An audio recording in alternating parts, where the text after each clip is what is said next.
Okay, this is part 2 of our basket weave hat. We're going to be working the top part, which are the decreases. Okay, I'm going to show you how to do that a little bit with my sample again. So the decrease row, it tells you to switch to double point needles when necessary.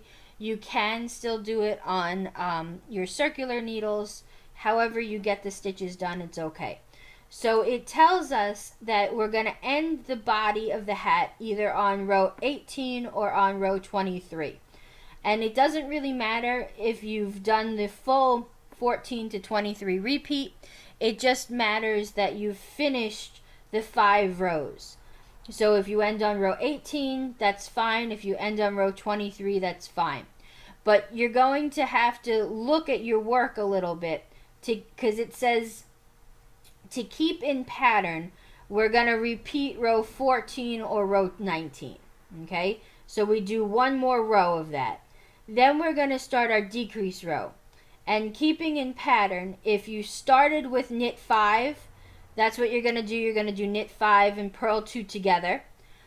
Or if you started where there's a purl, you're going to purl 2 together and then work your stitches. So this one, I'm flat over here. So I'm going to start with knitting 5. Okay, so 1, 2, 3, 4,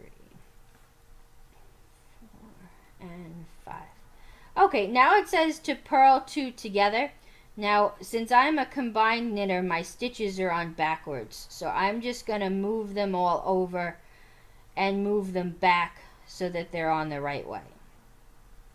Okay. And if you knit combined where your purls, you purl through the back loop, you're just going to have to move them over. So we bring our yarn to the front, and then a purl 2 together is pretty much the same thing as a knit 2 together. We go in the first and the second stitch.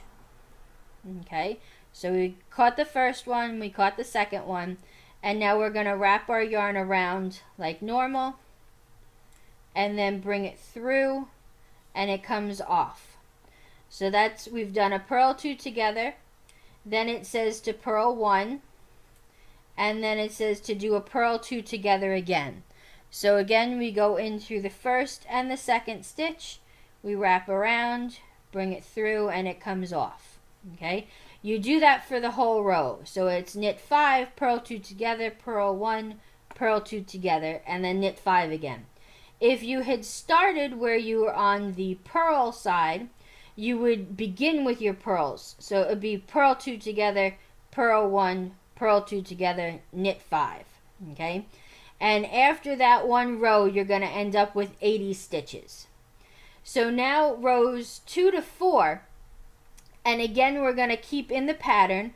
So you're going to knit the knit stitches and purl the purl stitches.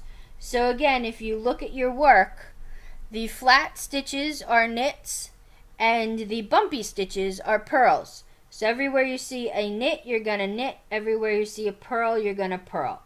And that's rows 2 through 4. Okay. Row 5, we're going to decrease again. And it's going to be depending on if you started on a purl or a knit. You're either going to knit 5, purl 1, purl 2 together, or you're going to purl 1, purl 2 together, knit 5. And then you work rows 6 to 8, just even in pattern. That means you knit the knits and purl the purls. And then you just keep doing this. So row 9, you know what to do. Row 10, they want you to do an SSK. Now an SSK is slip, slip, knit. So what you're going to do is you slip the first stitch as if you're knitting. You slip the second stitch as if you're knitting. You insert the left hand needle into those 2 stitches, and then we wrap around, come through, and it goes off. So I'll show you that again. We slip 1 as if we're knitting, slip 2 as if we're knitting. So there's 2 stitches. Insert the left hand needle, we wrap around, bring it through, and comes off.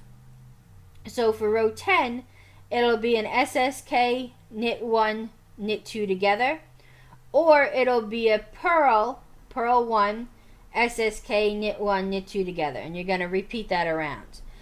Now for the next row, row 11, okay, it says to slip 1, okay. Now because it's not a knit SSK, we're going to slip it as if it's a purl stitch. So we slip it, and then we're going to knit 2 together, and now we're going to pass the slip stitch over that knit 2 together. So we go back into here, and I like to give it a little tug to make it a little easier, and then we just leapfrog it over the other stitch, and it comes off. So to show you that again, we're going to slip the first stitch as if we're purling. We're going to knit 2 together, and then we're going to leapfrog. So we go into the second stitch, give it a little tug, and then it comes up and it comes over. So again, up and over that other stitch to come off. Okay? You're going to continue doing that around, and row 12, you're just going to knit 2 together the whole way around. You're going to leave a long tail that you cut off, and then you're going to thread a tapestry needle and go through all of the stitches and then just pull it tight. Okay? And that is your basket weave hat. And it gives you a nice, let me see if I put it on this so you can see how it looks stretched out on top. Okay? It gives you a nice little star pattern almost on top. You can see that the knits have kept going, and the purl stitches, which are these guys, get smaller and smaller. Okay? And by cinching them together on top, it gives you a nice little, almost like a star or a flower pattern. And then that is your basket weave hat.